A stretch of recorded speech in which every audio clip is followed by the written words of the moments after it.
of the platforms not being subsidiaries but being affiliates, being very independent.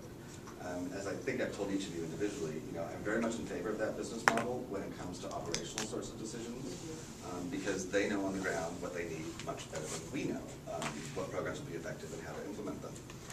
But enter into the picture something like Lawson and an integrated software system and consolidated financial reporting. If you're going to have consolidated financial statements, you've got to have consistency in policies and procedures and enforcement. If we say you need to book entries this way, you have to book them that way. And I feel a lot of responsibility and a lot of pressure because I'm the guy that sits 30 feet from the auditors 3 months in a year. Okay, I mean, KPMG comes into my office twice a day with questions. And now we've got in this building, in the basement of this building, on our servers, we've got all of this garbage data that I have to explain to the auditors. So I think that's where, that's what I think of when I think of enforcement. It's not to be dictatorial, it's to produce a consolidated financial statement that passes an audit. And frankly, to use something you said earlier, a different day, Chris, is to be the best. I mean, PSI touts itself as being such an effective NGO and private sector-like in its approach. Well, if that's true, then we should have the premier warehouses. We should have the premier distribution systems and accounting systems. And I think we are capable of that if we can get the ability to standardize and enforce in those areas where we should be standardized and enforced. The interesting thing, I think, with PSI that sets us apart from other organizations is that we actually move product, whereas most other organizations do just services or technical advising. And I think in order to continue in that area or be seen in that area, we have to strengthen these systems. And part of that, I think, is also education. Not just of the warehouse staff, which is kind of our primary focus, but of programs and marketing, like you mentioned.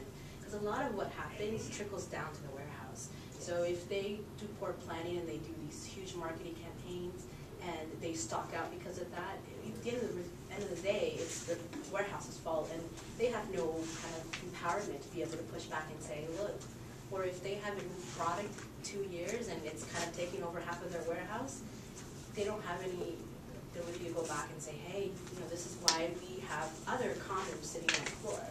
So I think it's part of that education as a whole of why inventory is important, and I think that lacks.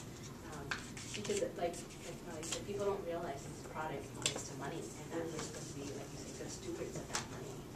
I was going to say exactly, pick up on what you said and what you just said about, we know, like my view is we all know what's wrong. We know why people should care about it. How do we get people outside of accounting, outside of, like how do we get a CR? How do we get a program person? How do we get an RD? How do we get program managers sitting along this corridor to care about it? I've always said health impact. Tie it to their health impact.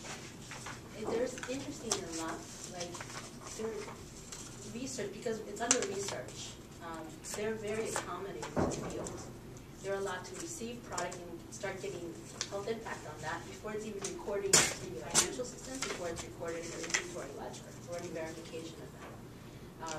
If they decide to, outside of any business process, start trying different types of condoms into whatever they've been selling, and then say 6 months down the road, oh, by the way, we should have gotten more impact because we're using trust condoms instead of generic condoms.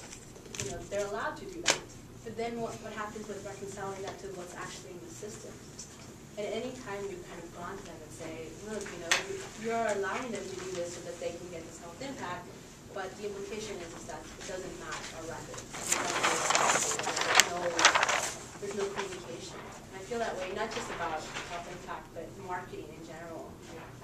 Something that just alluded to is that they're hesitant to use any records because they're incorrect, but they kind of enable that. Because they say, okay, when you go out and do your surveys and you track your costs that way, we'll use that data instead of using the data that's in your systems, because we don't trust that. Right. So I feel like there's a strong disconnect, and it's unfortunate that we haven't been able to bridge that yet. And I think Building off that is, I think before you can enforce, you have to have the backbone, which is your manual, how you've defined it.